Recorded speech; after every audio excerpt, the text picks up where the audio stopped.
best of three, joined by Minatoman10 and MonsieurLeSlug. Gentlemen, good to have you. Glad to be back. I love it here. Exciting I get hyped for every game. event. We've seen 5Dix 1 Urinal before, but Registered Night Stalkers, these are all new players to us, so no expectations for what we might see come out of them. I'm looking forward to it. Yeah. I don't know. I don't remember. I'd say a lot of the Registered Night Stalkers, like they're friends of G Dollar, who did a lot of standing in Meat Map, so we know a little bit about him. But the first time he's gathered his boys for a full stack, so obviously, unfortunately, he can't be here today, but hopefully his boys can do great without him. I have no clue if he's a ringleader for them in game. I know he's obviously did a lot of the ringleading for organizing the match and whatnot, but I have no clue if he's the shot caller in game. 5D1U are they can definitely like stomp games, but they don't also throw games. So I'm interested to see what form they're in today. Yeah, and we're seeing some interesting bans coming out.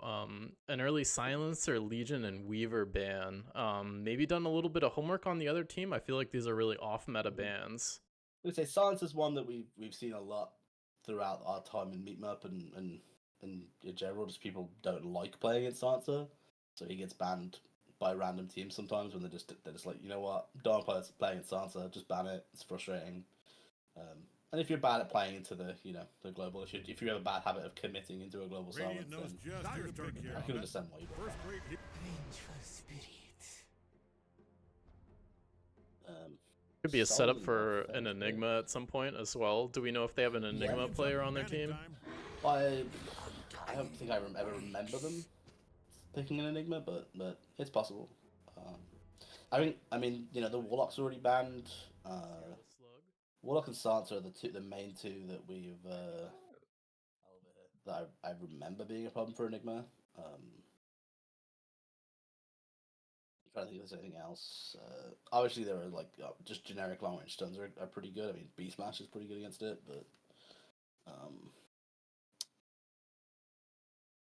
I think those two are the ones that make it very frustrating to play. More interesting, but I mean, it's surprising to see like the Dawn got through the first phase, but at least they got banned in the second phase. I mean, the heroes are 100% rate so far in Mage League, which means it's always been picked on Radiant. Yeah, do you think this could be the game to break the 7-0 Radiant streak? I mean, it's definitely possible, right? I think these two teams, as far as I'm aware, are either team could take it, right? As I said, 5D1U are like a very polarizing team where some games they can be like feel impossible to beat, and some games they could just kind of fall over their own feet. So I think a lot of it is going to come down to how they're playing today. The Brewmaster.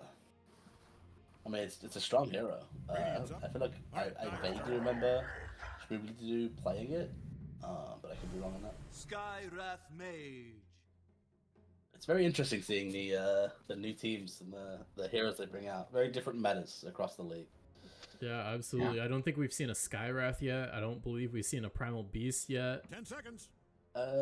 Yeah, I don't think we have. I mean, our team Mages have done some practice games with Primal. We've kind of steered away from it just because I don't think it fits our playstyle. But my offlaner fed with it as well, so I hear you there.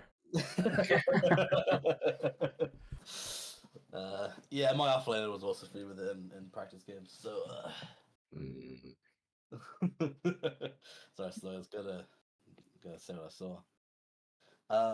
So just run me through the players on 5D1U real quick, Mina. We've got Shmoobly Dasites, Dr. Spooky Bones, Shmobama, and a Truck Grill Beverly. Do we know what roles each of them are playing, and are they static? I don't recognize the last two. It might be they've changed their names since I last saw them, most likely. Shmoobly is normally, I mean, the thing about 5D1U is they oftentimes switch up the roles, partially because they have players that switch in and out. Shmoobly when I played with him, was playing a lot of like mid sniper and stuff. Dasite, I can't quite remember, but I want to say he was playing P4. Dr. Spooky Bones, I think that was their P3. But yeah, as I said, like I think their team switches up a lot, depending on who's about, and I don't recognize the last two names, so it's possible that they're either new players or just people I don't that have changed their names. I'm not sure.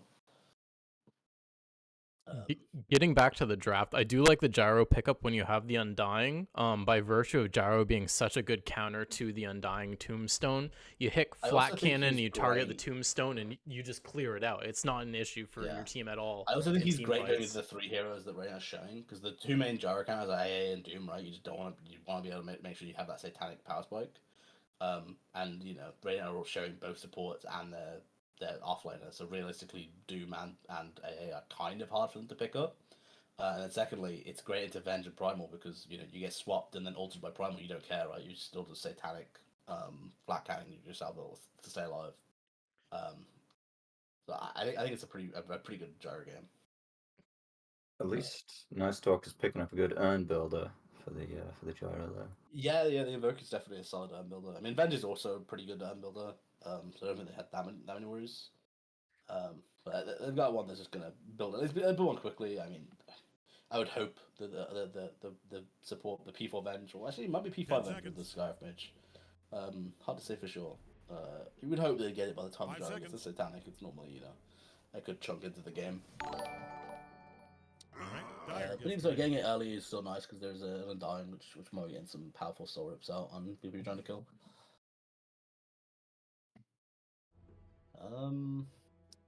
Yeah, I feel like the vessel buildup on Venge doesn't feel great. I mean, the value of Solar Crest currently, and then your Shard and Aether, even though it was recently nerfed, I feel like the amount of control it provides in a team fight, especially against something like a Brew who's a bit slippery and a Hoodwink, you know, and you can, with your Shard, you can have your stun bounce to a Hoodwink hiding in the trees as well. Yeah.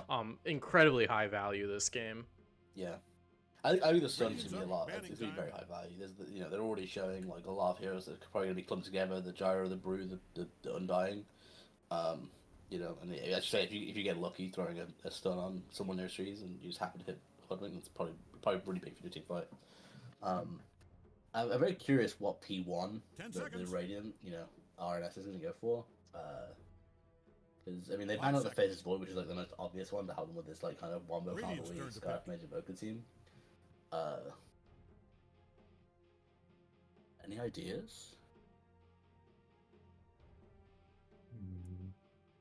I think they need someone with some high physical DPS. We've seen the PA banned out. Hard to say. They've got the gyro, so I don't think you pull out like a PA or a Terrorblade or a Naga, something like that now. Muerta's banned out as well. I say my brain's hovering towards Lifestealer. They're, you know, Rage is alive this game. But maybe even just something. Maybe just something as basic as a sniper. DK. I don't know if I love that into Gyrocopter. I gotta say, both Gyro and Hoodwink have pretty good control for the CK illusions, pretty good just AoE damage from the Gyro. I believe they're strong illusions, so the Brewmaster can't purge them, but 10 seconds. I don't know if even the Tombstone, like if you're not able to kill the Tombstone early, that's gonna cause a lot of like kiting issues for the CK. I don't like hate it. I think it's playable, but at the same time, I don't like it as a last pick.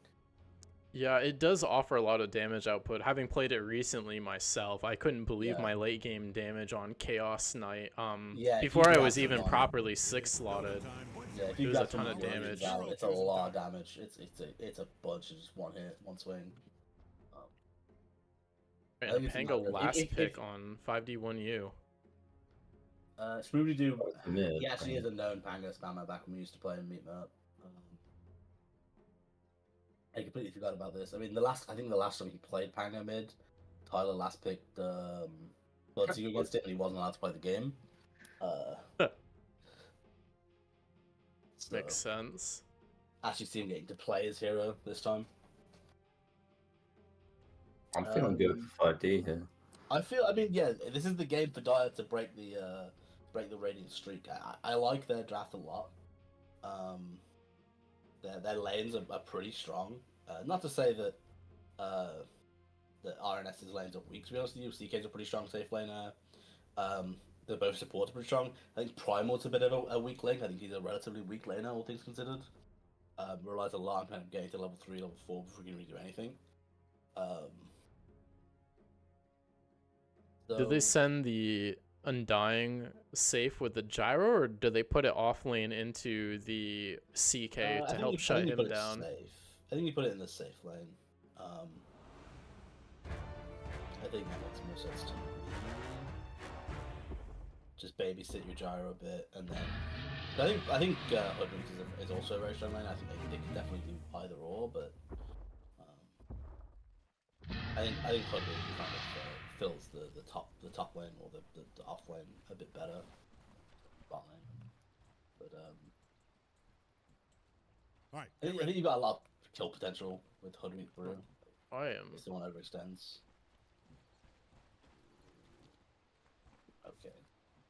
It's bugged. Yeah, I'm having issues as well controlling my spectate controls now. Gentlemen, do you guys know the spectate controllers? Or I'm only seeing one team on my screen. Oh, you got fog. There's hotkeys to change it. Let me see if I can find it. Spectator. Advanced hotkeys. Open broadcaster menu F10. Oh, that's not what I want. Yeah, so in the middle of Spectator, there's Spectator, Fog of War, seconds. both teams. Put that on a button and press it, and it should hopefully fix it for you.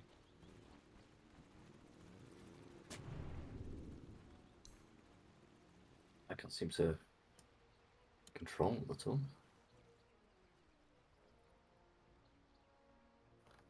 I can only watch from a player perspective. Are you going to player perspective? Thank God we're starting the main event. Yeah, I'm The getting big constantly dance, overridden. the story. Bear with me, just a moment. By player, or is it by a different camera? Because mine is fine. So you might want to try just reconnect, like restarting data. Might help. It's happy hour. Will it let me reconnect in?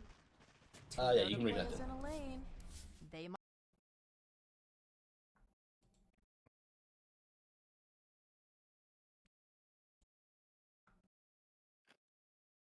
Yeah, some Moxie fans in the chat.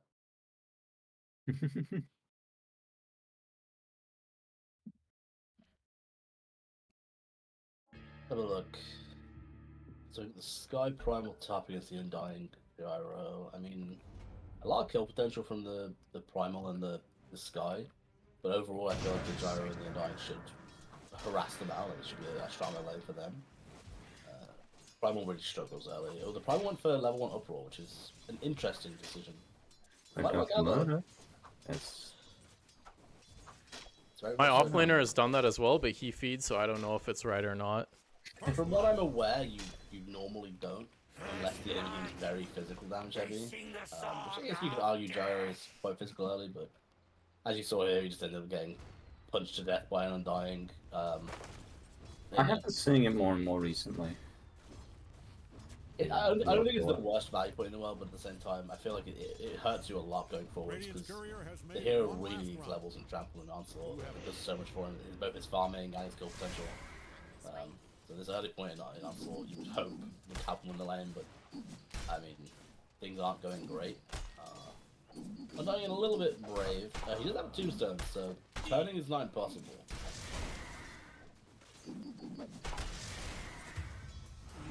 We'll miss. So it's That's very hard for Undying, one- just providing so much value early on already. Well, as a laner, he's very strong, and like even just it's hard for Primal to deal with this tombstone, right? The top lane is going not great for the Radiant team, to say the least. I think they have overestimated their strength. Maybe they don't understand that Primal's a relatively weak level 1 hero. Like, he really relies on getting quite a few levels in his abilities to really start doing stuff. But on the other side, safe lane for the Radiant's going pretty well.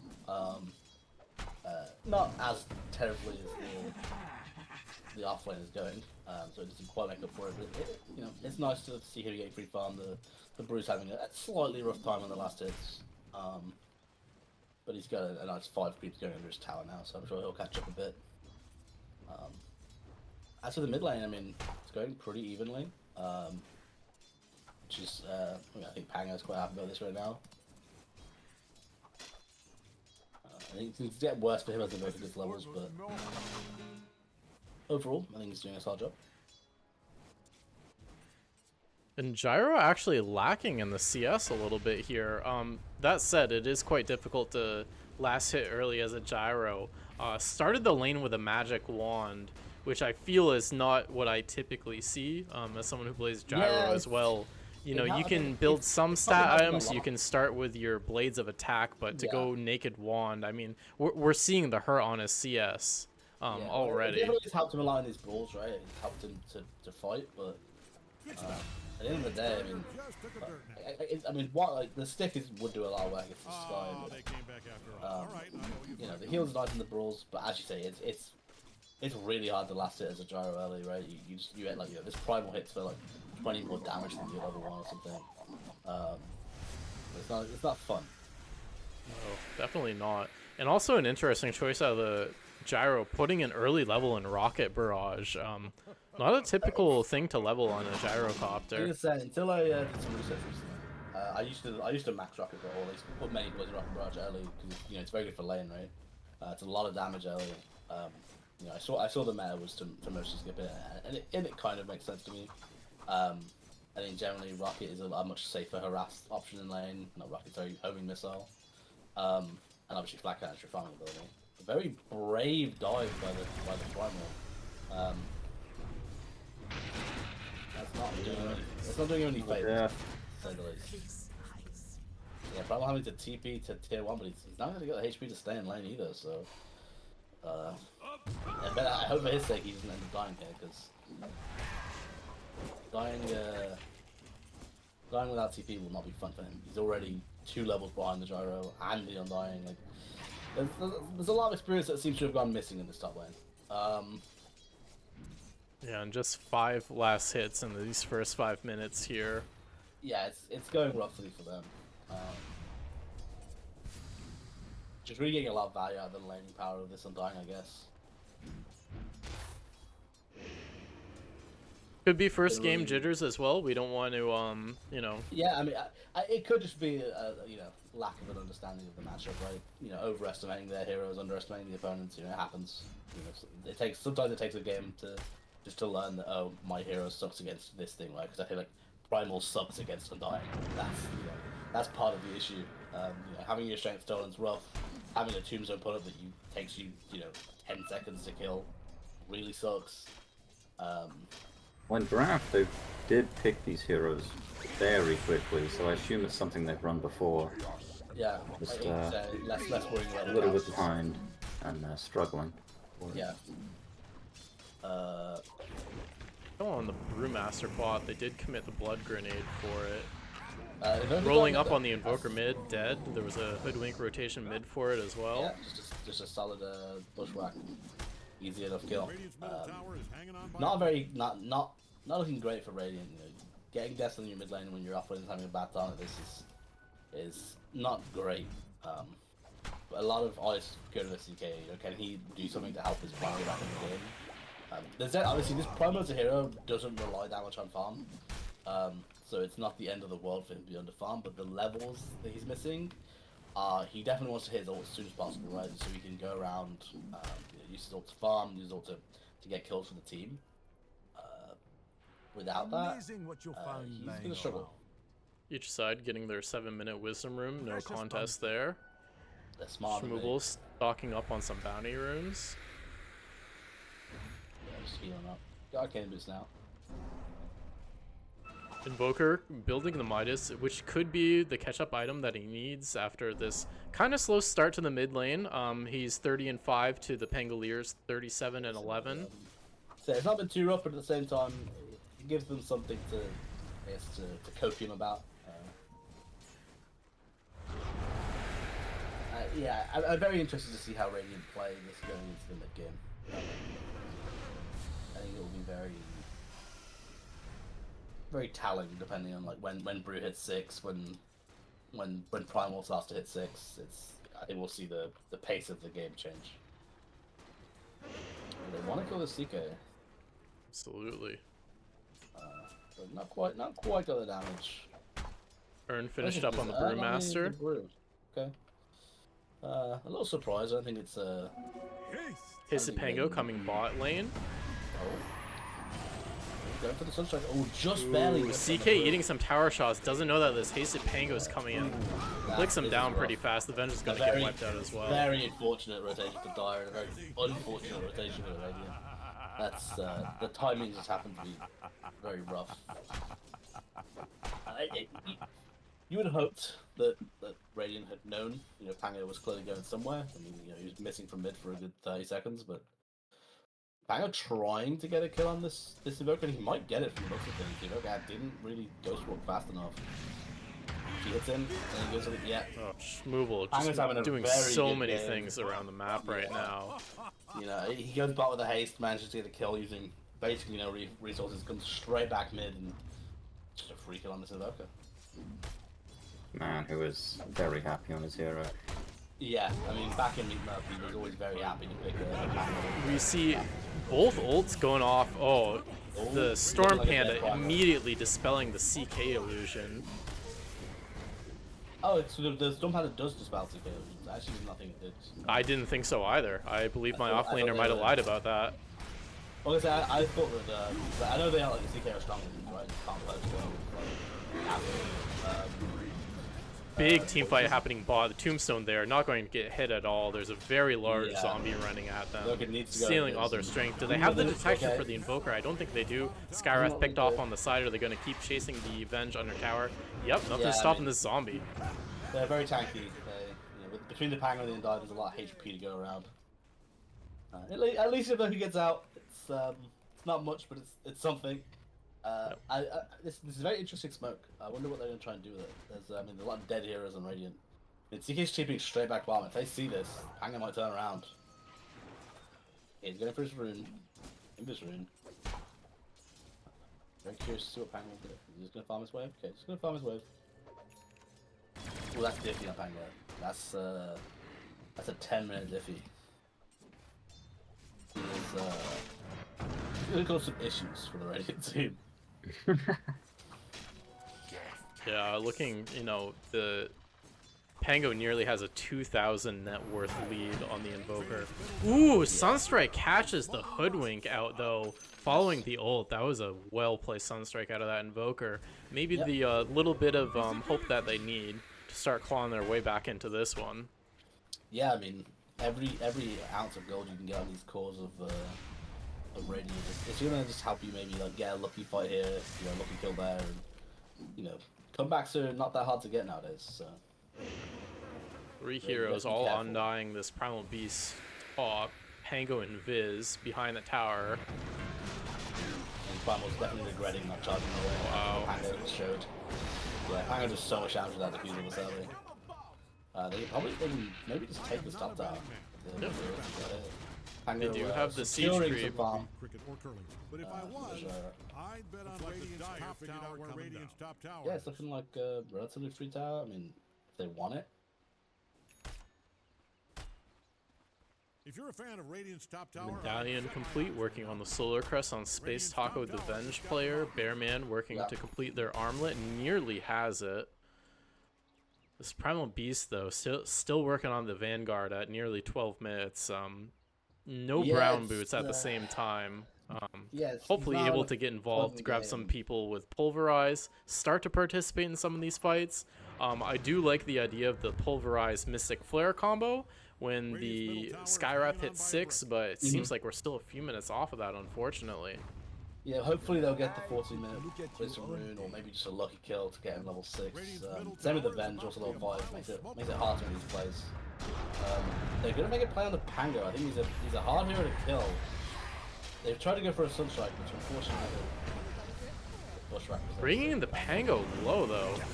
Ooh, tries to roll up, doesn't get out. This might be the start of the comeback that Radiant needs. The Venge goes down though. the Primal in turnaround return, but I kills. think you're happy about that kill on their mid Pango, who was just I so think it's massive. unfortunate though, because the Brulig's now able to just pulverize mid tower as well. I think you're not too upset. Like as a Primal individually, you know, it was definitely worth it for you. But as a team, you're probably not too happy to see your mid tower go down while your boys are dying. I guess we'll see. Pango's going back for the Midas. Not too surprising. I forgot about it myself, but yeah, pretty normal. Who's going back for them? Oh, the Brewmaster. Sorry, Okay. Brewmaster. Sorry, my bad. All these animals. I was worried we had a Diffusal Midas Pango, which will be a first for Mage League. Hopefully a last.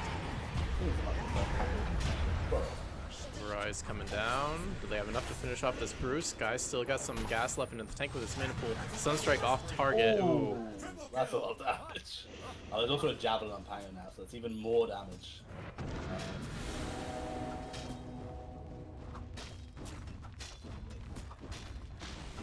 And this should be a free tier 1 bot for Dire. Invoker minus farming Boots of Travel. I understand wanting to participate with your team, but I don't feel like they've set foot on the Dire side of the map yet, so I don't know how much value he's going to get out of those early Boots of Travel. I think the most he's going to be able to do is really just kind of try and split push, but at the same time, yeah, I feel like he needed something to help his team fight, but at the same time, I'm not quite sure what the item would have been, right? I mean, obviously, there's the normal Spirit Vessel purchase, which I mean, they could have needed sooner or later, because I mean, the Gyro's went for an interesting item build, and I've never quite seen the Falcon Blade into Dragonlance, but regardless, I mean, you know, he's coming up to what's probably going to be 18, 19 minute acts, and that point is probably going to start heading towards the Satanic, and it's going to be very hard for you to defend anything.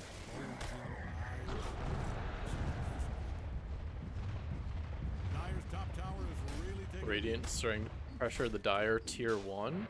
Dire sitting mid lane. If you smoked up now, are they going to try a wrapping play?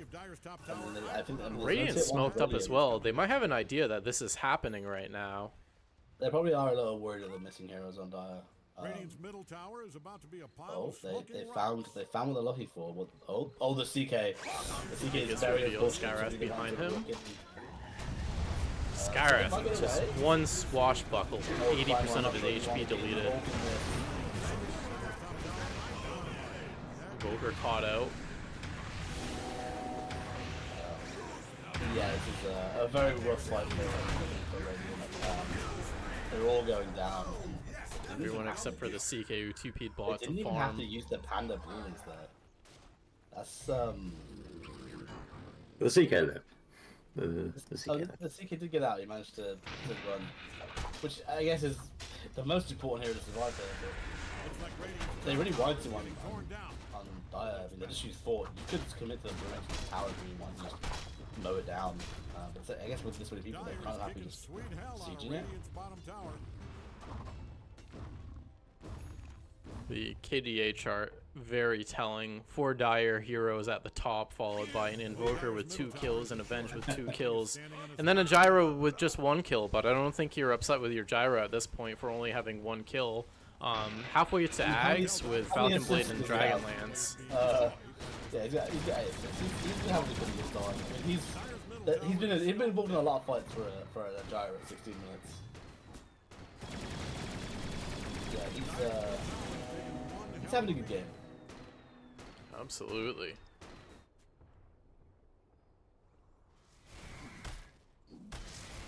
DK nearly finished with the Echo Saber. Another mid-game item. Will provide some more damage to the next fight, but questionable for who to go on. I think the Hoodwink is probably the best target. I could see CK getting on top of the Hoodwink. As long as you dodge that bushwhack, you should be able to rip that squirrel to shreds. Yeah, I agree. I think killing the Hoodwink early in the fight can do a lot for you. Both the Hoodwink and the Undying. Like, the Undying's a relatively tanky support, but at the same time, it's still a support. It's still pretty killable. So if you kill those two, it takes a lot of people out of the Dire team's fight. Gyro a little out of position here. I don't know if Radiant know that. They don't seem to be interested in pursuing him under the tier 1. They do see the Brew and the Hoodwink nearby. Yeah, the Brew's here, so it's very scary to fire to the potential Brew ones. Invoker might be getting caught out here. a rocket going towards him. Mango chasing down the Venge. Not sure if he saw the Skywrath nearby as well. Not choosing to pursue further. Yeah, Evoker. It was a double kill. Hiding. Gets out! Clean exit. There's a basher on this banger. I just realised he's got a lot. This is a big banger. Rich fella. Yeah, he's got javelin, diffy, basher. There's a lot of damage coming out from his Qs. I'm surprised he hasn't gone for the full Mjolnir. Or the Not Maelstrom. Maelstrom, rather. given I thought he was how when I saw him rude grab Maelstrom as well. the Mithril Hammer for the basher, but I mean I understand the logic, right? I mean he's not exactly having damage issues, so I guess just being able to bash, you know, a hero with a Q might help him finish off maybe some of the slightly tankier heroes.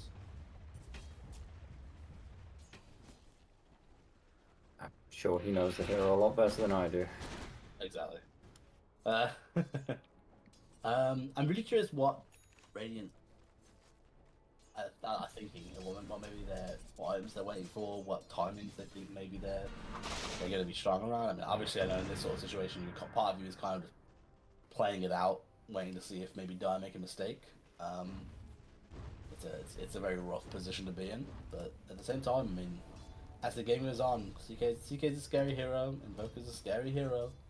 Invoker's heading towards an Orchid now. I definitely can have him kill his Brewmaster, right? His Brewmaster has nothing defensive to stop him. Orchid will die. A clean-up kill on this Primal, but no, they're not really getting the tower, so I don't think Brain are too upset. Okay, fine. You can look. It's kind of funny. If one of your cores is going to have to die to these large rotation ganks by Dire, I think you're happy for it to be Primal. Is he a core? Yeah, Right now, currently his sitting. net worth is lower than his Venge. Yeah, it's been a rough game for this Primal. He's been committing to like every fight, but no fights have been going well, so he dies every time the Dire decides they want to do something. And part of it is that's kind of his job. I mean, especially after falling behind early, it's hard for him to, as a Primal Beast, say, hey guys, I need some time to catch up, right? As a Primal Beast, you know, once you fall behind on farm, you never really catch up. They do see the CK bot. The rest of Brew's team a little far behind. The Venge swap to try to save the A small CK. but solid Venge swap. Noble sacrifice. Ooh, an Orchid onto the Ooh, Brew getting low. Almost dropped down. Huge heal though. Yeah, the Soul also. Honestly, this fight was so close to being good for Radiant. They were so close because the two big cores on Fire. It's so unfortunate they were, they were all at 50 damage after killing Brewmaster and 100 damage after killing Gyro, but they just barely couldn't eke out the kills. The Greaves show in the Soul Rip there, doing work to keep that Brewmaster alive. And obviously the Brewmaster ults and he turns the fight. That's very unfortunate for the Radiant team, because that was so close to being the fight, the perfect fight they needed, right? Even if they end up losing the fight after getting those 2 kills, even if Pango goes to town and kills everyone, those 2 kills would have been so much gold, so much experience. Some heroes on the Radiant desperately need. Absolutely. Dire starting off Paroshan gives Radiant a little bit of breathing room here, maybe a moment to assess the situation, try to figure out what they need to do. It's some breathing room before they come knocking on their front door. I imagine they'll play it clean and just finish off the 13 and find it safe.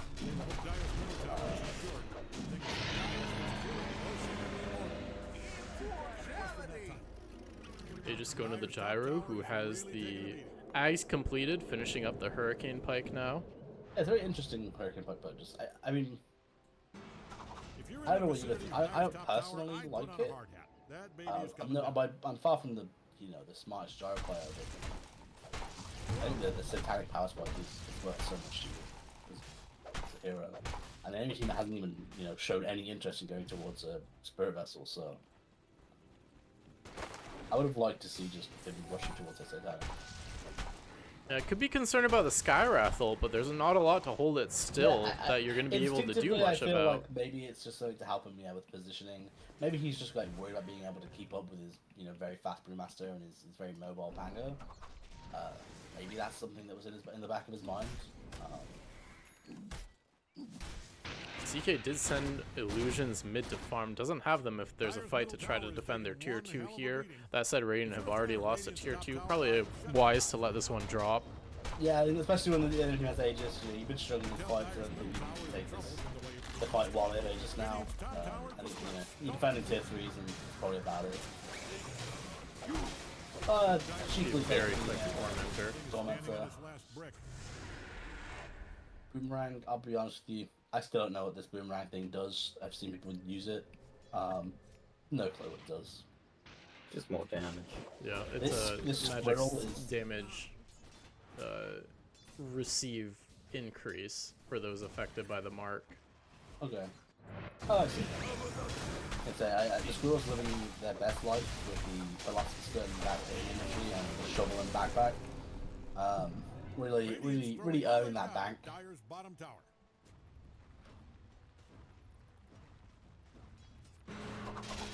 So I assume Dyer probably just gonna clear out this spotlight wave and then just deal with the mid tower.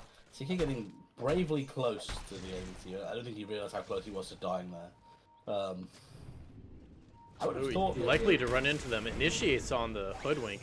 As I had mentioned previously, nearly blew her up immediately. I was saying, he definitely could have killed the Hoodwink at the same time. He might die for it. I think he might die for it. It's unfortunate evasion from the Hoodwink.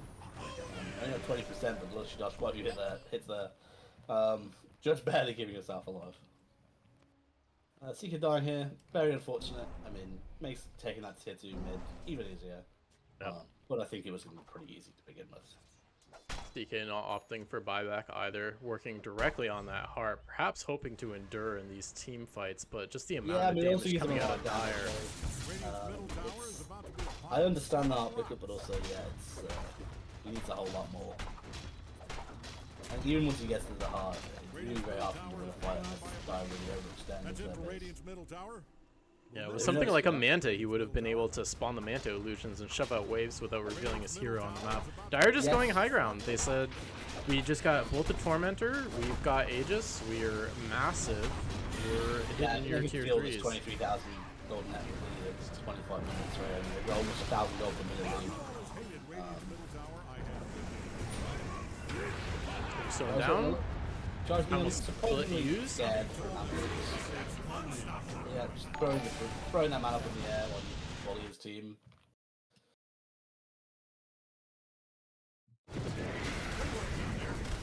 Good. The CK comes in pretty big, does some damage to the Undying, but the Greaves, the Soul Rip heals. The push right, mate. He probably could have done something in it there if it wasn't for the AoE stuff in the push right, but yeah, it's a very rough game, even if he wasn't, 27k behind. Right?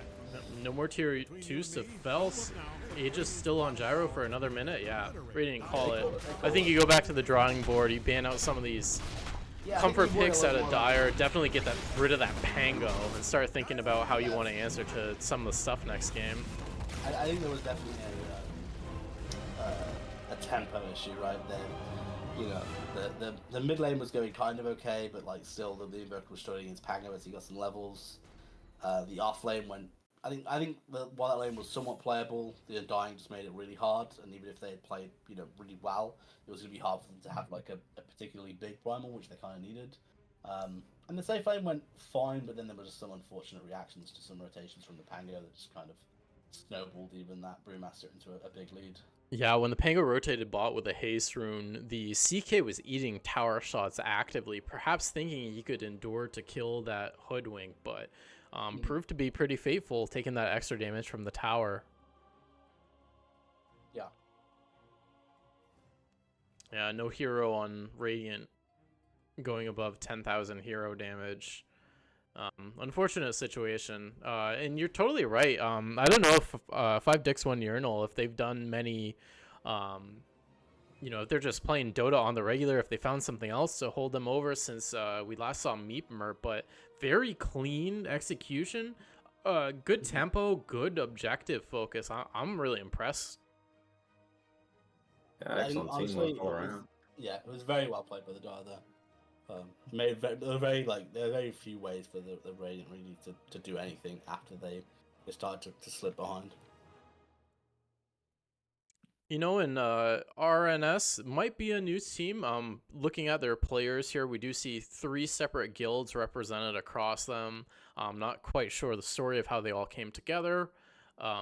But, you know, it could just be getting used to playing with people you haven't played with before. Hopefully they were able to figure out some of the communication things. As you had mentioned previously, $Sign might have been the vocal leader of the group. They might be without sort of that direction in the game. But, yeah, it definitely had some gaps. But hoping they are able to shake that one off, come back clean and refreshed into a game 2, and we can have a closer match. But obviously, people want to join. Yeah, it's yeah. I think the main thing that they focus on is the laning, right? I think while the Dire's heroes definitely had a very good mid game. If the lanes weren't as rough as they were, I mean, we saw that bottom team fight, right? Like that was one team fight where if they had done just a tiny bit more damage, the game could completely flip on its head, right? Suddenly it's so much closer to even, and you know, they can start playing the game. So if they were just a tiny bit, you know, bigger on, you know, their cores, you know, all of a 500 to 1,000 gold here or there, you know, we could have seen a completely different game. The line just went a tiny bit better.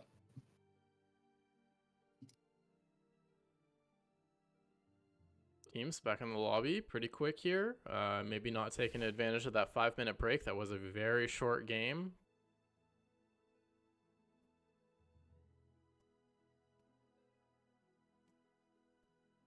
Yeah, it was a relatively short game. I mean, they could have their break and I'll let them ping me. Who lost? It was 5-1, so.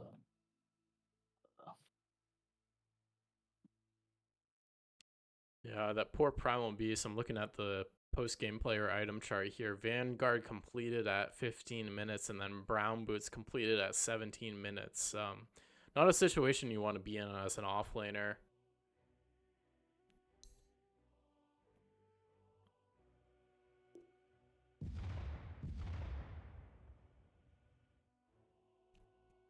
Nana asking for the second pick. Maybe they have something up their sleeve.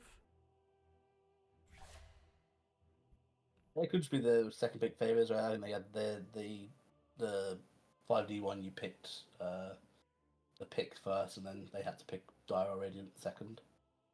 That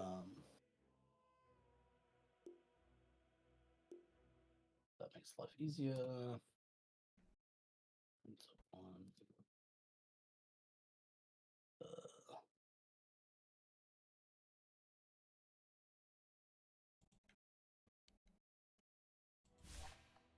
And you know, I'm realizing now we did not set up at least I didn't set up open mic in game, so my replay cast will be silent. It's not the end of the world. They'll just hear me popping off the whole time.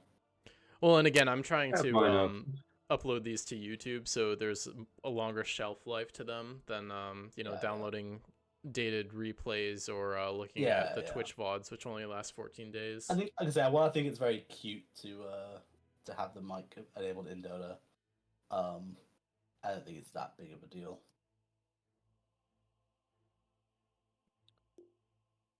And gentlemen, we saw it. Dire can win in Mage League. This is true. They have broken the.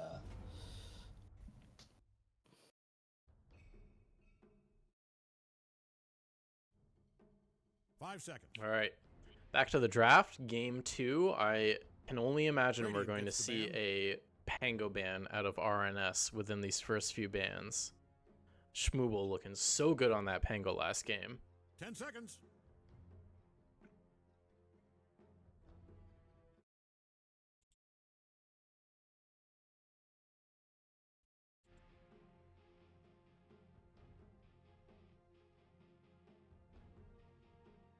Dire gets the ban. the Brewmaster ban again. If you're an inexperienced team, a Brewmaster can cause 10 so much seconds. chaos I and mean, it's confusion a very in strong team hero right now, fights. regardless, right? I think it's probably 5 seconds. one of, if not the strongest offlaner right now, especially if someone knows how to play him. And I think that 5D1 you definitely showed they had a pretty capable Brewmaster player. Maybe some holes in his laning stage, but once he got his online, Radiant's up. Banning he was time. tearing things apart. Absolutely. No Pango ban yet. If you're 5D1U, do you first phase 10 it, seconds. or do you feel? I mean, do while you the worry Pango was about the definitely Bloodseeker strong, counter pick? 5 I was gonna seconds. say, I think I'd be surprised if the first phase they had been burnt once or twice with some Dire counter gets picks. the ban. I think secondly, I think while the Pango was scary, it definitely had holes, right? I mean, like in lane, it's not like it's pretty like even, right? Everyone gets their farm, so you're not too 5 scared. seconds. And I think also if they only have Pango as that tempo hero, it definitely feels a lot more like playable into. I wouldn't be surprised to still see the ban anyway, because I mean you can definitely feel it from Shmooby that he was comfortable on that hero and he's definitely good at that hero. But I think it's a lot more Dire gets playable the into ban. if the Brewmaster's out of the pool. Just less things to run you over. I'm curious if we'll see a Dawnbreaker this 10 game. seconds. I mean, ignoring Brew, she is the second most busted offlaner, I think. 5 right now. seconds.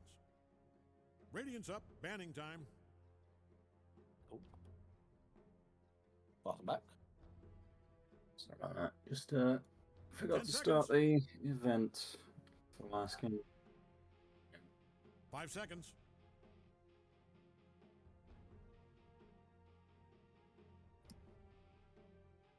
Also banning out the Hoodwink from last game. We're not fans of the control it was providing in the team fights. Radiant's up.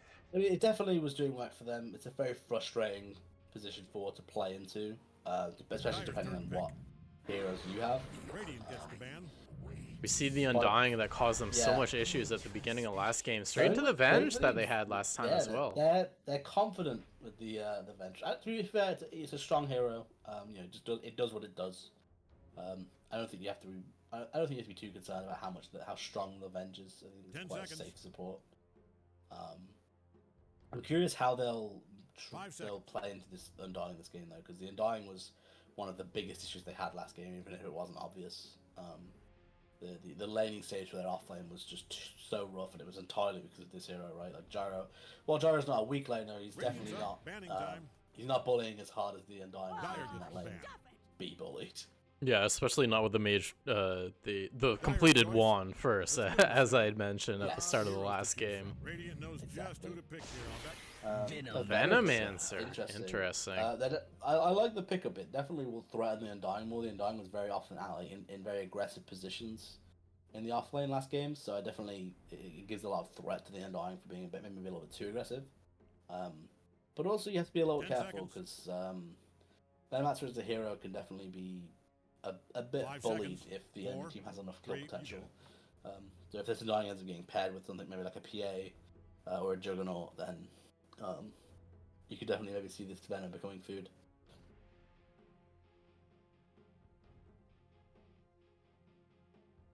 Dick's going with the same first 5 bans as last game. Oh, the exact Sure if same. they've done Yeah, their they homework, switched- or They they're just switched not up the order a little respecting. bit, but yeah, you're right. Lot of heroes They pick up the to Dawnbreaker. Ooh, love to If you look see at it. s- Ooh. Yeah, it's hard to, as much as I would love to see a game 3, it's hard to be confident after seeing that hero, because that hero is very hard to play into. Dawnbreaker is 4-0 thus far in Mage League, if I recall Yeah. correctly. Well, then again, 10 last seconds. game Radiant until last game Radiant was 7-0. So 5 seconds. maybe this is the matchup to break all records. Shadow Shaman slightly out of meta pick. It is nice for the insta lockdown depending on what Dire Yeah. drafts here. Good tower push as well. We'll So see the what hero their has a plan lot is to going for combo him. it. I think he just has some issues in lane due to his short attack range. And I think as long as you can get through your lane stage, you're quite happy with Shadow Shaman.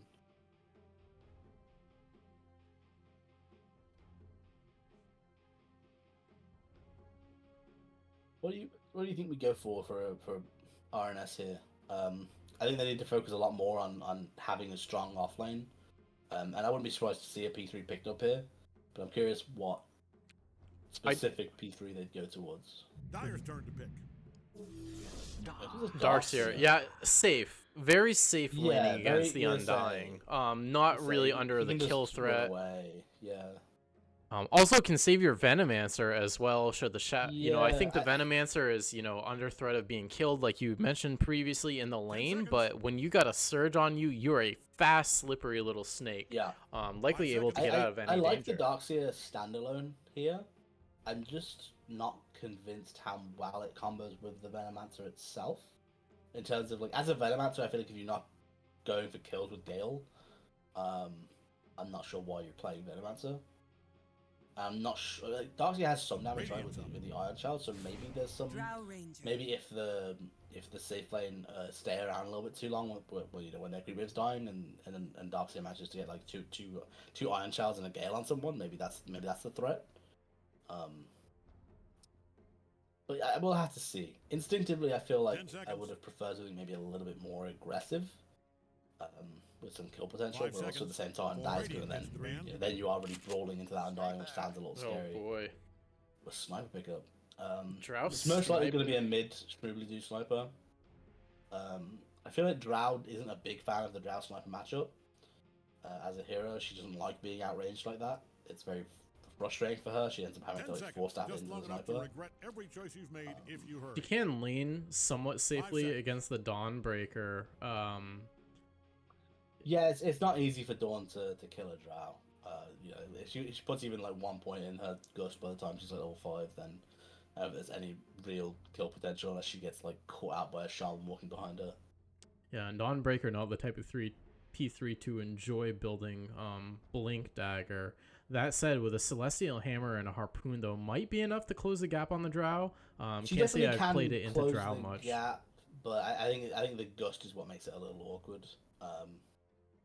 And if the Drow reacts and is able to gust you, you can't really kill her. But as I said, I think the main thing the Drow should be scared of is getting like hexed. I think whatever range she's at, Dawn will catch up to her if she's not able to gust the Dawn. So there definitely is some kill potential. It just relies on maybe someone else setting up for the Dawn. All right, Dire gets to ban. Radiant's up. Speaking of that, this is most likely a mid sniper from what I know about 5D1U. They like to have Smoothie likes playing a mid. So I'm curious what they'll go for in their safe lane. Something maybe a little bit higher tempo, preferably. I would assume.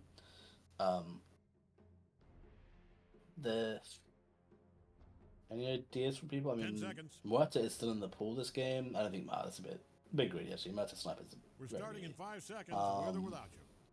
The Specs. Oh no, Spec did get banned. Okay, Yeah. they didn't get the Spec Dawn combo. Yeah, I mean, Spec Dawn's a little awkward with their draft anyway, right? It's very awkward with like a sniper and whatnot. Could they do the P1 Bristle on Dire? I feel mean, like Bristle Sniper Dawnbreaker Yeah, is kind of. it would be a very filthy. good P1 Bristle game. It's a little awkward into Veno, but I think it's definitely the sort of tempo I would like to see along the sniper. P1 Pudge. That is the No, exact same. it's a Schmooble mid Pudge then. You think so? I think so. Schmooble's maybe, played a but yeah, ton of maybe. Pudge. He has played a lot of Pudge. But I think a lot of people on the stack has played a lot of Pudge though. So I think similar to your stack, they have a lot of random Pudge players. Yeah. 10 seconds. My brain jumps to Smoothie Sniper just because when I play with him he's 5 played a lot of seconds. Sniper. It's hard. It's hard to say for sure if it's either P1 Pudge or P1 Sniper. I guess they can flex it depending on what this last pick is. How good they think the mid matchup is for Sniper or Pudge. If Dire the has Sniper a threatening Storm mid? player, Storm into the Shadow Shaman feels pretty bad, but I feel like that gives you a lot of the gap close you need against the I'm gonna Sniper. say it's not the worst Storm game in the world. You're very good at like baiting out Dawn ults and threatening Sniper. You just have to be very careful about that Shadow Shaman Hex, as you say. Welcome to another exciting game of Dota. Earth Spirit, That's right, okay. it's choosing time. I don't know how well Earth Spirit plays into Pudge, but I guess we'll see how that goes. Yep, and I was right. It was a Schmooble Pudge. As a lane, I would imagine it's very favored. But yeah, I think you were right.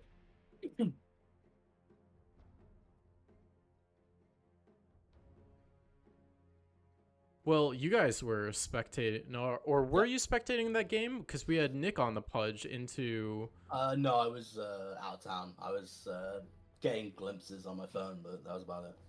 Yeah, I think Nick won mid lane against the Earth Spirit. That said, Nick has thousands of Pudge games, so a bit of an exception. But I don't know how many Schmooble has. Maybe he's in the.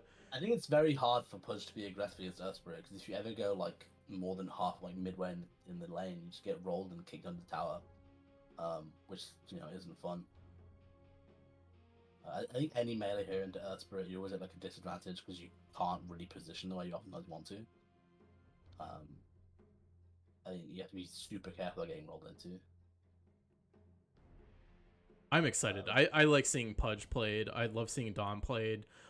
There's a sniper. I'm kind of dreading that. I hope we are not in for a 60-minute cast. I want to go to bed at a reasonable hour tonight, so please, either team, close this one out at a reasonable hour.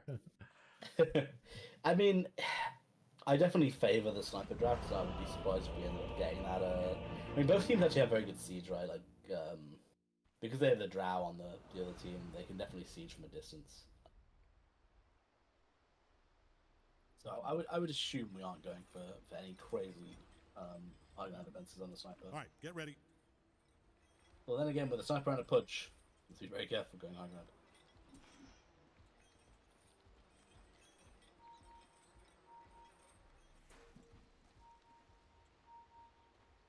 A lot of pinging going out. What's a pinging? The Shadow Pudge Shaman? is very upset at the shaman not being with us. That's Yep. a strange manner of weak. Come on, buddy. Catch up. Nice. Smoking opposite side of Dire here. Likely not to collide unless they come up the river to meet them as we get There's closer some here. interesting item builds from the Pudge here. Went for a blood grenade and an orb of venom. I mean, like, if he can get someone, he can slow him. But I wouldn't be surprised if the Rain team, 30 seconds. FD1U, 5D1U, sorry, decided to maybe look up towards the other rune, because aggressively I think they're very strong here.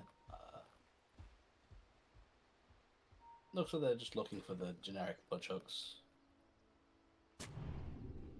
Ooh, so Pudge called the corner tree here. If he's able to hook someone up here, they're likely to suffer. The History Earth will be Spirit made with a on this rolling day. boulder Not could actual history, make remove believe. themselves from that Fiction. position. Looks like they're just Shoot, gonna depends bait on it how out. the Pudge Nope. plays it. Grabbing the bounty. Moving on. Yeah, everyone's just getting their 2 bounties, content. I'm very interested to see how this matchup goes. As you said, I mean, you said that the Pudge in your game managed to win this matchup. Instinctively, I think it's a great matchup, but at the same time, I'm not an avid player of either of these, especially in the mid lane.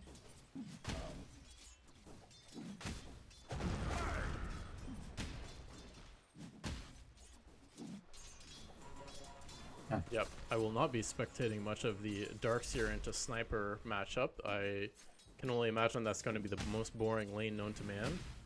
Yeah, I imagine for the most part it's going to be both heroes playing it quite safe. Yep, It's there just- will be it's just ion about shells having a and there will little be brawl. duck noises. Well, then again, Ooh, the Undying a little out of definitely- position here? The Gale's starting to fall off, so I think he'll be fine.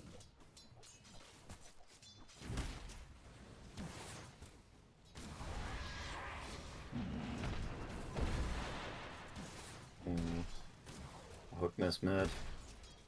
Possibly could have been a kill. Oh yeah, the Earthspirit's already very low. I'm curious how that happened. Maybe he already got hooked to the tower at some point. I don't see how otherwise Pudge would have gone in this far. I think they've just been smacking up on each other. The Dawnbreaker eating some heat in this lane as well from the double range safe lane of Dire. Yeah, I'm gonna say this is the issue with the Shaman support, is that its attack range is so short, and he's not like he's good at trading if the enemy commits to trading into you, because he hits hard and he has good armor. But the issue is, like, if they ignore you, Oh, and that's first blood onto the Dawnbreaker. Going for Yeah. the Shadow Shaman as well. Those you drows might be able to finish off charging the them Shaman. down. I mean, the Shaman should be able to shackle in a second, and then the Drow is very scared. Just did that. So I think the Shaman actually could have killed the Drow there if he had shackled her. Freebase now. I'm actually 99% sure, especially because his edit check was going off cooldown. I'm gonna say that the Venge getting very brave, not respecting the Dawn's respawn. This was inevitable. Nope. Shmubu got the kill on the Earth Spirit mid while that was happening as well. Yeah, I didn't see. I wish I had it. I'm very curious how. Maybe this is a good hook. But yeah, it's very interesting, this lane to me. Instinctively, I would have thought that Esprit has a significant advantage. Right here, I would have assumed Esprit would just roll into Pudge and Pudge isn't quite a fun time, but...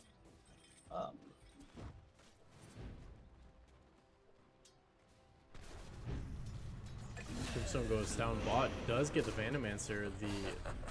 The Darkseer getting low, surges away, should be safe. Some tips being traded mid. Yeah, it's where I have some mana bugs. It's an interesting one, at least. Yeah, I feel like part of the Earth Spirit having used this lane, I think he's very unconfident going into this Pudge. Letting the Pudge bully him a little bit more than I think Pudge is allowed to.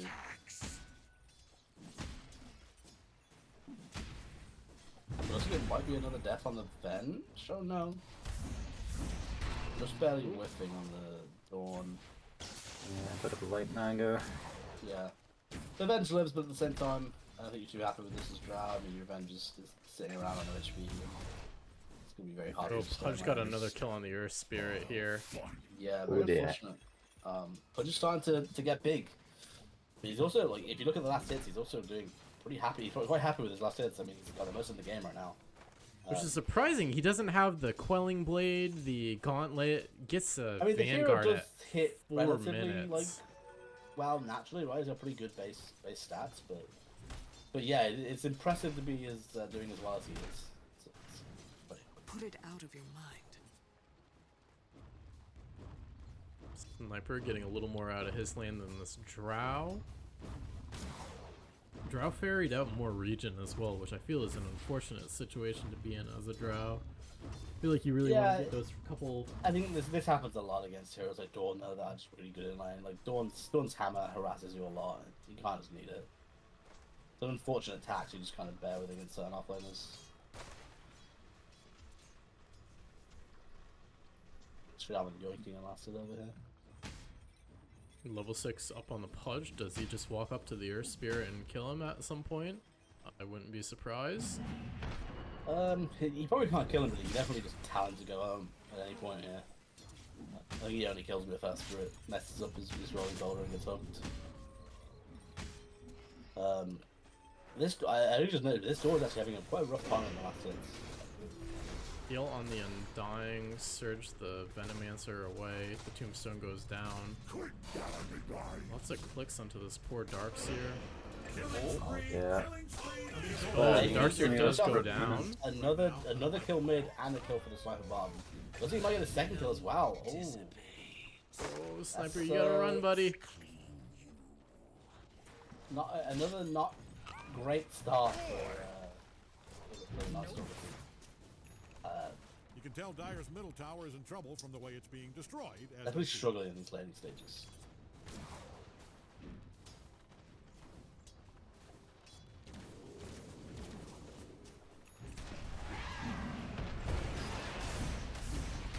A little bit of stacking of stuns at Ryan. Radiant should be enough for the Venge. Might be able to get a return kill on this with the blood grenade. Ooh, Get a return kill. Drow eating some damage from this Shadow Shaman though. Not enough. Well, at least you get a return kill, and that's pretty good. Pretty good for Radiant. They also managed to kill Sniper bottom. Radiant might want to haul some ass down to their bottom tower. While they've still got one. I guess that's the one advantage of this Earth Spirit. It's a very good side lane anchor. He actually immediately is rotating towards top. He doesn't even have his ult, but at the same time he doesn't really need it. He does good damage just with the rolling boulder and The Venge is baiting for the roll-in. yeah, Lots of kicking damage Shaman onto the into Shadow ground. Shaman should be enough to kill him. Keep There's Spirit with some body blocks. They might be able to finish off the Dawn Guard if they want to try for it. No, I'm not sure you want to continue with the Undying here. They just hit level 6 on Earth Spirit though. I think they definitely could fight here if they wanted to. I think if you hit a rolling boulder on either hero, then they die. It's being destroyed as I speak. Earth Spirit securing some last hits for his Drow. Pudge taking down the tower. 7 minutes, nearly has his phase boots as well. Yeah, very interesting take on the Pudge. Right? A lot of Pudges would have, TP top or whatever in these situations to be more involved in these fights. But he's happy farming up his items. I don't blame him. I think this hero could do a lot with even just a couple items. Yep, 3-0 on Pudge. You love to see it as a mid laner. Sniper gets a kill on this Darkseer. I wonder what happened there. Bearmancer dies being trying to steal the Wisdom Rune, but doesn't quite get it, unfortunately for himself.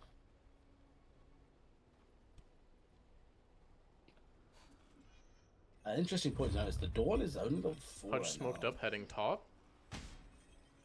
Okay, I guess he wants this drown. I mean, I'm sure he'd take the Vengeance to Consolation Prize, but he's getting his Consolation Prize. Hanging on by a brick.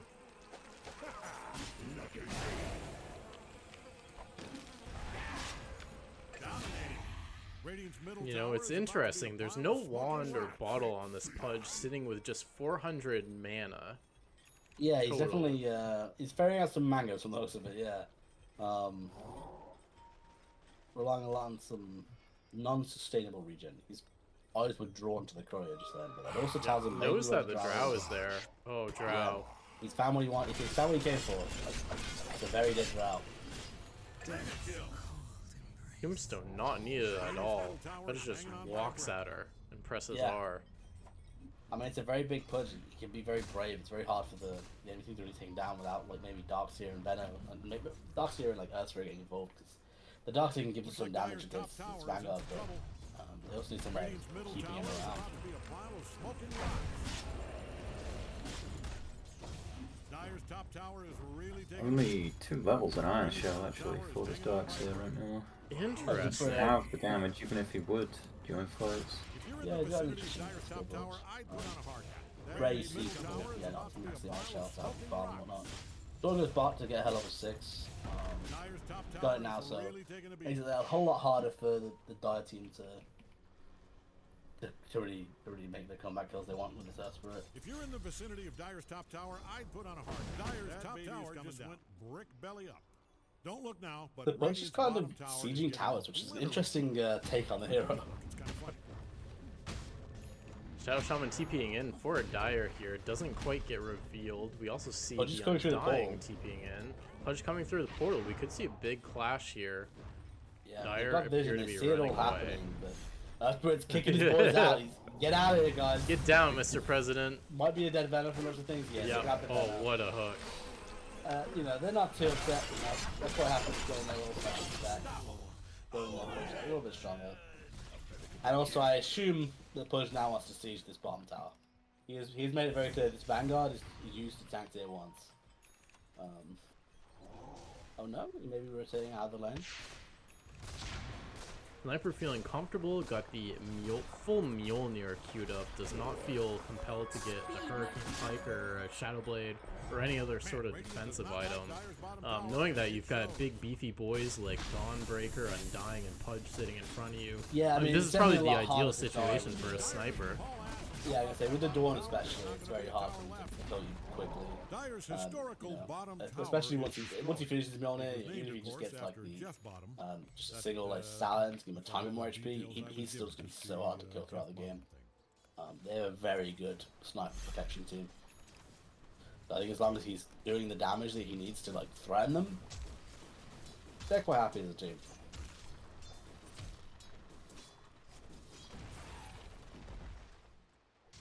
Once again though, on the Night Stalker team, their supports are really Looks like the suffering. Dire figured out where It's Radiant's once top again, tower we're is. approaching 12 minutes and neither support are all that close to 6, right? They're both barely at level 5.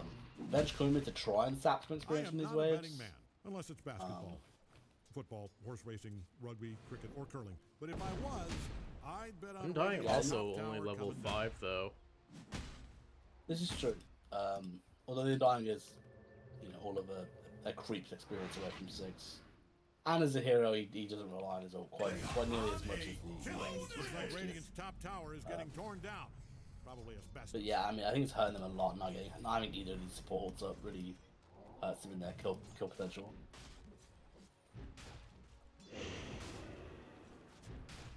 Doing this Venomancer especially would help them a lot in just trying to bring down Pudge. The hook scrapes the Venomancer's cheek. Very interesting Radiant's middle tower is hanging on by situation. a brick. Curious if Dire realized that the Pudge placed that wood just then. They already had a sentry up there. But, will they double check? Dire pinging out a wood potentially up on the high ground, but Yep. you know there is Wrong high ground though. But securing his DD from the shaman who was going to steal it. See it in his eyes. Pudge is heading towards the Vanguard next. Not Vanguard, sorry, the Ags next after the Vanguard. So his damage is going to be pretty high himself. Then needs to be very careful. So I hit the stun, but... Ooh, just barely clipping that Pudge up. But doesn't commit the ult because he knows that, you know, he might be looking for more kills shortly afterwards. Doesn't want to use this last mango either. Yeah, these things are expensive.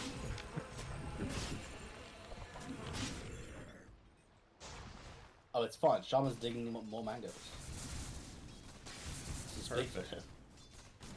Helpful The fella. sniper is sitting a little precariously here. Does have his allies Well, on I think his he's left, he's but shaking his tail for the Pudge to maybe get a kill. Pudge is bravely diving tier 2 here. I mean, it might work out, but I mean... ooh, they do have the Pudge under the tower. Could we see him gonna get say, low tier 2 enough? towers He's hit within very deny hard. range. The Dawnbreaker The Earl Dawn comes coming in, through? keeps him alive. Is he saying, guys, deny me? Oh, okay. No. Yeah, The rolling finishes him off. But there's just no one to help anymore. They all just died. The sniper just punched them from outside of tower range, and I mean they got the Pudge, which I'm sure they're happy about. But losing that many heroes under a tier 2, the 13 minutes, 14 minutes into the game, that's gotta feel rough. Yeah. And like, they might even lose this tier 2. Right? Between the Warden and the sniper, they're getting a good chunk on it anyway. Dyer's bottom tower. Wow, that was unintentional. Forget I said that. Their bottom tower is in trouble, though.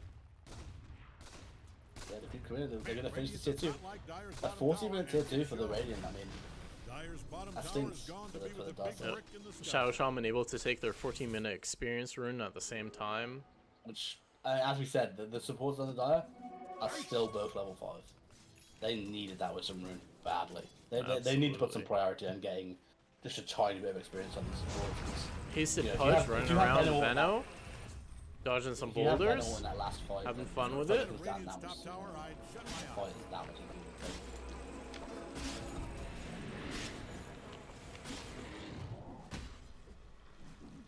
I mean, the game isn't looking as hopeless as the last one was, right? They're not quite as far behind. But, you know, with how badly that little bomb engagement went under a tier 2. Yeah, it's Drow's not not that confidence, far it's fine. behind the sniper in terms of CS. Sniper is quite a ways ahead in terms of net worth. I'm sorry, it's just creepy. I'm gonna say the main spot we see the net worth difference is the P3 once again. Darkseer is having a rough time of it. The Dawn's having a pretty happy time. She's heading towards the Deso, so she's gonna start dealing crazy damage herself soon. They're gonna try and kill this Dawn potentially. The Darkseer, he has a Venom on the way, but he's not quite there. It's a bit hasty and going for that kill.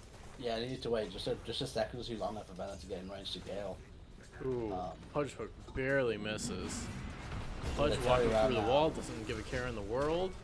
Venomancer Something's dropping amazing. here. Selects his flesh each stack. He's pretty happy.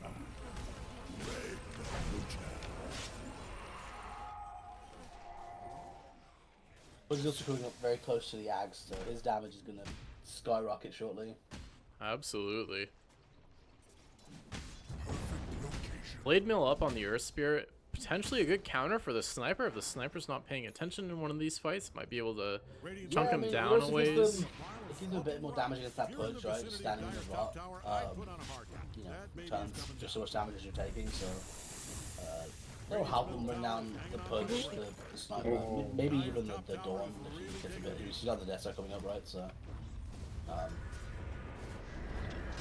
Oh, they tried going on the sniper. Sniper turning As around. we said, very hard to do much to the sniper because of the Dawn.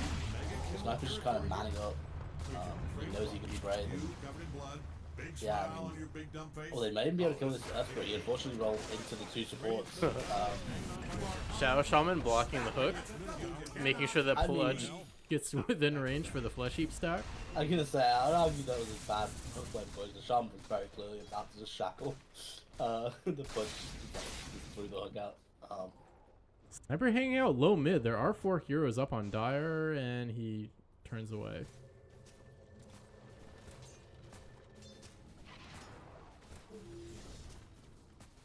Yeah, at least the Drow isn't dying, right? That's your one saving grace. That, you know, as long as Drow gets some damage items up, you know, all it takes is one tiny overextension from the Radiant team, and she can just kind of tear them to pieces. Absolutely. GPM not that If you're far in the behind vicinity of Dire's top Pudges. tower, I'd put on a hard Yeah, count. her That and may Pudge be are the pretty much even. The Sniper's, you know, a good 2 grand ahead, but Dire's top it's tower nothing is really insurmountable, big. right? Especially with that defender's advantage on these ranged heroes, it can mean a lot. If you're in the vicinity of Dire's The top Knights Sniper heading did go towards back an for the axe. Hurricane Pike, maybe not feeling as safe as he originally thought, wanted to pick up a defensive item, but following that up with the Daedalus here. Yeah, I mean, I the Hurricane Pike makes him pretty immortal, right? And with the Dawn as well, it's hard to imagine him killing him. Not without like just their entire team blowing him up. Oh, same guy that got a Hurricane Pike on Gyro last game. He's a Hurricane lover. Invisibility. I'm interested to see the Dragon towards this axe. Though I feel like she's not gonna have enough damage with this build, the Hurricane Pike into axe. But I mean, we'll find out, right? Another exciting news, Dire supports now level 6, able to cast ults in team fights. Yeah, this is big for them.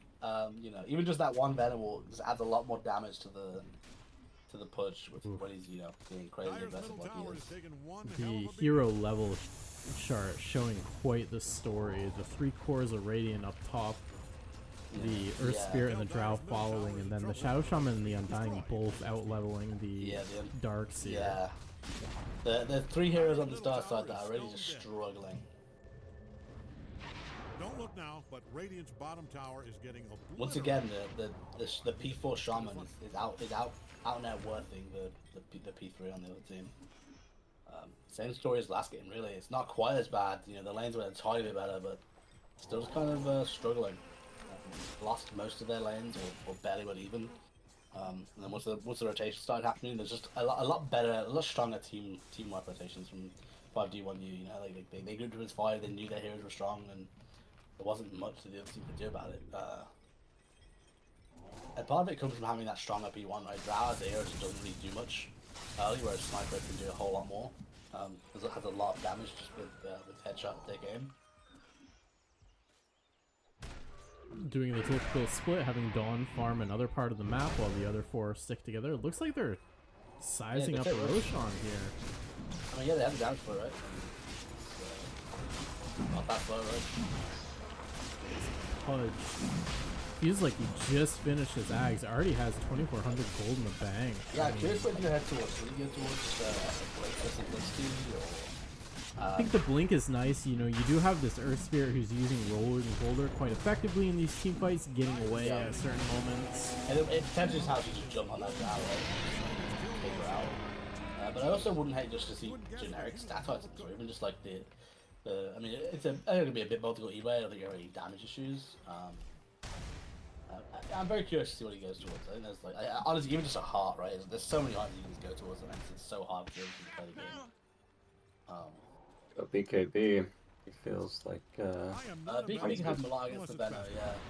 Yeah, that's great. Honestly, yeah, BKB makes him feel very hard to play. I mean, he also head towards a pipe, right? The pipe, the Dawnbreaker almost has the pipe completed. Oh, okay, so they already have a pipe. It looks like he's heading towards the heart. He went Reaver. He's keeping in his backpack for later. No, he's using it now. Gonna steal the enemy's Tormentor once again, same as last game. I'm gonna say, with this head towards his heart, you know, he'll make his all do damage, more damage, expensive damage out as well. Drow stepping out of lane here. Bet Yeah. that Pudge wish he had the blink about now. Could've Yeah, been a free kill. he had Blink just then, that would be a very nice pick on the Drow. It's also Sniper TPing out, trying 2 to steps to the protect his Dawnbreaker, and Dire back away. Sniper cancel a TP. knows he's no longer needed and decided to stay in this area of the map. Oh, Radio's trying to go for a kill on the Shaman, but I'm not sure he's as alone as they think he is. Oh, he's just dead fast to They that managed to blow him drow. up quickly with the Drow, yeah. If you're I was a little Dire, you're worried. so happy with that kill. It's free. They're getting a free tomb as well, potentially catching the Undying out of position here. Yeah, Got the Spirit Vessel on hold. The Dawnbreaker ult coming in, trying to save him. Careful. They just Wall a lot of down. damage. The Veno ult, the Gust on 2 of them. The issue is this Pudge is he's hard to kill. Push doesn't care. Especially when he first went out, he's with a heal. And the Pudge with a hook on the Beautiful. Drow. Oh, it's so beautiful. unfortunate. Unfortunate for Dire. But you'll love to see those good hooks. Yeah, that is that's heartbreaking. I mean, that might be the end of the fairy tale for Dire, because I think now it's suddenly looking a whole lot easier to go high ground, and there's still an Ancient Sniper who can just siege your towers. Start of it goes about as well as you can hope. Gets the Shadow they just Shaman stayed fast, that gets the too tomb long. down nearly immediately. Nearly kills the Undying, and then the Pudge runs at you with Rod on. Yeah. The Pudge is just too big, and the Dawn isn't exactly tiny either, just going in there and blowing heroes up with the Deso. Only 2 charges on the Deso, not getting a lot of mileage out of it on the Dawnbreaker. I gotta say, I mean, she hasn't really been. I think that was the first fight she had joined since getting it. I think she farmed the entire pipe before joining the fight. Partially just because Dire have been very afraid to fight, right? And was just saving that ult to offensively save a team. Head towards an AC on the door as well, which is gonna make it really hard for the raid team to kill people on the Drow, right? That extra 5 armor adds up on the hero. Absolutely. Just 2 minutes left on the Aegis. Radiant not able to break high ground here. Playing Yeah, I high guess ground they into the don't wanna Veno, stress Venge, it. Drow. It is a threat. Yeah. I'm curious if they have a game plan, if they maybe just gonna wait for a mistake, or if they're gonna just wait for next rush, maybe get 1 or 2 more items on Sniper, so it's a little bit less scary to see just the towers kind of gets demolished. Absolutely. We could have the Pudge try to fish some I was heroes saying, down yeah, with his so hook. fishing. Yeah, they do have what an extra minute or so for Pudge to maybe just fish a kill, and Sniper can be very brave in that time. Would like to see maybe some shrapnels on the high ground to help Pudge. I mean, Pudge is just gonna walk up. And he Oh, fires when he's what a fucking catch. So, well, I love it. There's a door. Oh, he gets forced Going in. Force staffed onto that 4 darts here. Yeah, I don't know if that was intentional by the Sniper, but it was rough for him. It looks like he Pudge, but at the same time, having 4 heroes die, having to spend a buyback just barely get the point. The Sniper might go down, but it's still got 4 seconds on it. Just don't think he cares that much. Dire's middle tower has taken one hell of a beating. Wants to stay alive to maybe try and bait the enemy team to take his Aegis rather than giving it to them. Hope Dire's middle tower is insured. That thing is Yeah, I standing on mean, its it's last the sort of strength. thing where you killed this Pudge, but it doesn't feel good. 2 buybacks on Dire, but again, the Aegis, we've gone through the full duration of the Aegis without breaking high ground on Radiant. I think they're quite happy to having the game go a little bit longer, having it just extend. Because this Sniper, I mean, he's still got a long ways to go, and the Pudge hasn't exactly stopped scaling as well. They're trying to kill the Drow here. Drow just barely getting out. Just couldn't quite finish the job. Aegis expired. I could have seen the Venge opted to swap the Shaman there. Had the Venge swapped the Sniper as the Aegis was expiring, that could have been... Well, I think if the Venge hadn't swapped the Shaman, I think Drow might have died. So I'm not sure. I mean, maybe they would have been able to kill the Sniper, right? And in which case, I think you're very happy to trade your Drow for Sniper right now. But I think it was a very scary situation. Sniper's building Mjolnir. More damage. Wants his attack speed. Did he not have the Mjolnir previously? No, he queued it up a long time ago, and then he went back for the... He finished the Maelstrom, went back for Hurricane Pike, went a good Daedalus. Gotcha. Okay. Changed I too much. missed that. I was worried like a certain silencer with a Midas that disappeared during a lobby game not that recently. We had an unfortunate incident with an item. I had a game not too long ago, a couple weeks back. I think it was a ranked game. I was playing P3. and the enemy drow dropped an item to salve, and then she realized I had vision as a Dawnbreaker, so I just flung over to her and just picked up, I think it was a Dragon Lance. I was like, yoink. We ended up losing that game, so I was very heartbroken.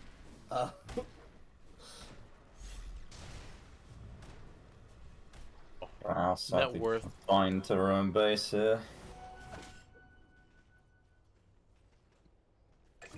Yeah, it's a scary game. It's hard to get out. But this Pudge is just devouring people. And he's not the only scale hero. And all 3 cores on Reddit are now top 3 networks. So yeah, we're getting to that similar point as last game where it's just really hard to be. They're playing the game out, but it's kind of you're hoping for. Tell Dyer's middle tower is in trouble from the way it's being Maybe destroyed. slightly too much of an extension on the Cypher or something. I mean, Cypher positioning is definitely, you can see maybe a rolling ball into a case or something. Taking a beating. But the issue is that the 2 heroes are pretty dead. I'm not sure the damage anyway. Pudge getting a blade mail at the 28-minute mark while already having Ags in the heart. Dyer's middle barracks. Yeah, I guess he just decided to, in the situation where his Sniper force asking for the team, he wants to attack for the win.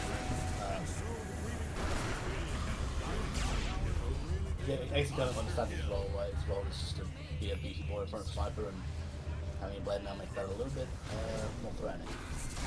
Oh, Donating poor stats Earth to the Spear Pudge. instantly deleted. Oh, and the wall goes down, looking to vacuum the heroes and Yeah, hell this is with the looking shot. like game. They've got 2 heroes dead for 30 plus. I mean, one with a buyback, but the Reigner feels so confident that sieging both tier 3s at the same time. Maybe this is the opening you need.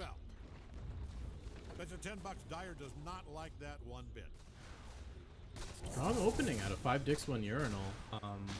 Honestly, yeah, very good tempo plays. Radiant does not like Dyer's bottom Honestly, tower. very few chinks in their armor, right? I mean, a big part of their game plan is both these games kind of wanted a lot around Scooby-Doo, just kind of being a really strong mid-laner. Favoring more emphasis on that mid lane, like out. But they've boldly decided to go back. I wouldn't be too surprised if they wanted to.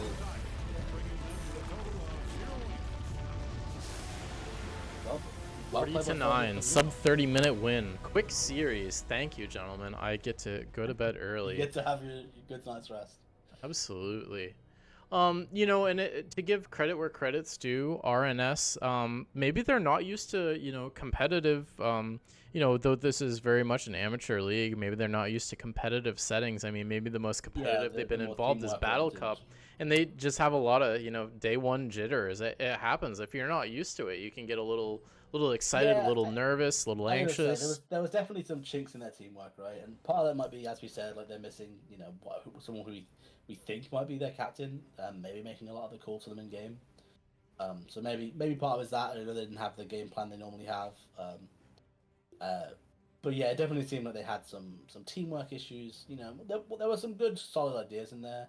If this was a pub game, they'd be playing great, but unfortunately, just a little bit better teamwork from the team. As a 5-star. They had good players. Both games there were points where they really did play well together. Yeah, I mean, there was there were some points where in both games where you thought, oh, maybe they're going to make a comeback, and overall it was just really good drafts by 5dicks to get ahead early, and then just solid play to stay ahead. So looking down the road, Yeah. future Mage League games here. Yeah. Lips Now it's going to be every looking at team is this playing. Pudge pick. A little bit of concern with how dominant that was in the mid lane. I mean, it definitely helped that it was against another melee hero. He was hitting some solid hooks. I guess you could argue it would work similarly against ranged heroes right hitting those hooks. But I feel personally like maybe the Earth Spirit was respecting the Pudge a little bit too much. I think the Pudge, the Earth Spirit, especially when he was getting hooked some of the times, could have just killed the Pudge or threatened to kill the Pudge and forced the Pudge to leave. So I think that was one of the biggest issues that the Esprit had in that lane. But obviously, I think once the LA stage ended, the